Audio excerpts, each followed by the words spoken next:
As a parish pastor, I would take groups out there, and it was just a wonderful experience for them. Koinonia is a very essential Christian word. We gather every weekend for Holy Communion, and that's what Koinonia means, communion, fellowship. When I was a teenager, there were some people who came to our church who wanted to talk about a project that they were starting in upstate New York. They were going to build a camp, and they were looking for support from our congregation. That summer, they had a wilderness work camp, they called it, and several of us from our church were part of the crew that went up there. And during that week, we had a lot of fun in the wilderness, literally, because there were no buildings or anything. Our suitcases and everything were under a tarp so that they wouldn't get too wet. And we were given sickles, and it was our job to cut down the blueberry bushes.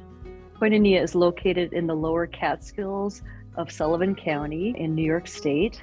Camp was started in 1963, and it was started by a group of Lutheran congregations. Right now, the camp serves over 50 member congregations that are located in the tri-state area. So we've got congregations in the metro New York City area, also in Pennsylvania and in New Jersey. And its purpose was to have a camp for the congregations, but its primary purpose was for youth ministry. The camp serves really everyone and anyone who wants to come to an outdoor space. We've been going to the camp for about almost 30 years, actually. When my daughter turned 13, I think that might have been the first time we went, and we've been going ever since. And we've taken many, many people beyond our family, but generally it was my generation and our kids have now grown up, and it's their kids. So it's now 3 generations that go.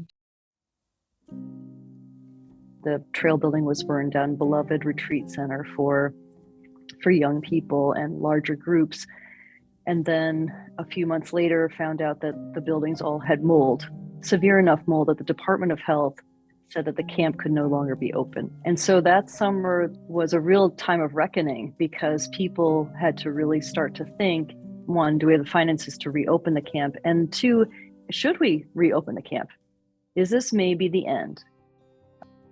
Everywhere you turn, you find God, and it's essential that that place stay open. It's essential that people have a place to go. Yes. Where they can make that connection and have that peace and be away. A place like that is necessary and very, very needed. It was really traumatic for a lot of us, seeing this place that we love to be at so much, encounter so many problems. And ultimately, I believe in 2019, our new bishop decided to convene a task force, which led to a transition board that I served on to evaluate the ability and the feasibility of what it would take to fix the camp and to reopen. And it was through that process we were able to do most of the work to open the camp, and we were able to get buildings into good repair and open so that we could start having a foothold and think about what the new camp would look like. Koinonia Next is the next step in us coming back to be a fully vibrant and transformative place for people, for congregations and beyond. So the goal for the capital campaign, Next Forward to the Future, is $1 million to raise over the course of 3 years. One is staffing and programming. The second is building renewal and upgrades. And the third is infrastructure.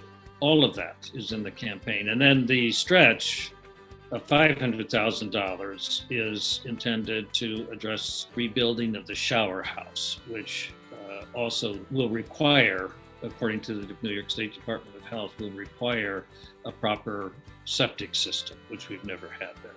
People need to recognize how essential to our health it is to disconnect. We are so overly connected, and Koinonia is the perfect place. So I think this appeal is really, really important. Giving to Koinonia Next is an opportunity to join with hundreds of people who care about the camp. Giving to Koinonia feels just so transformational. not only transformational for the camp, but I think it's transformational for the individual. And I've had a number of stories of folks that when I first started here said, don't ask me to do anything. I'm not going to give to the camp. Now I see those same people engaged, volunteering, active, and giving. And that's profound. You know, Koinonia is something brand new that's very old.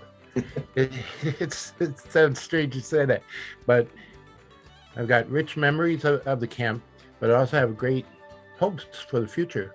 Or as a pastor myself, you know, I just want to clear my mind sometimes. And the only way to do that is to step away and go to a place like Koinonia. I am the first one out the door. I'm always excited to go to Camp Koinonia every single year. I always ask Mima, like, midwinter, are we going to Koinonia? Are we going to Koinonia? Because it's like it's a place where you find like peace of mind. People, when they hear about Koinonia, will start to say, well, it's good to hear that we're doing something really positive that's going to, be a blessing for a lot of people. Koinonia will continue to transform people's lives in small and large ways. It will be a center for people to come and connect, to become reconciled with each other, and to learn and grow together. It's the place to go for us, and the whole family looks forward to that time when we go. And we go as a huge group. We've gone with upwards of 25 people when we've gone. I had been so extraordinarily blessed with the ability to make a gift. I was up at the conference center at Koinonia, and I felt in that weekend called, and I knew that I couldn't say no. And that's how God works in my life. He asks me to do something, I just close my eyes and do it. Yeah. And it's a little scary, but he's always with me. There's so much this camp can do for local people, for congregations, and for the world. Your donation can be a part of Koinonia's transformation now into the future.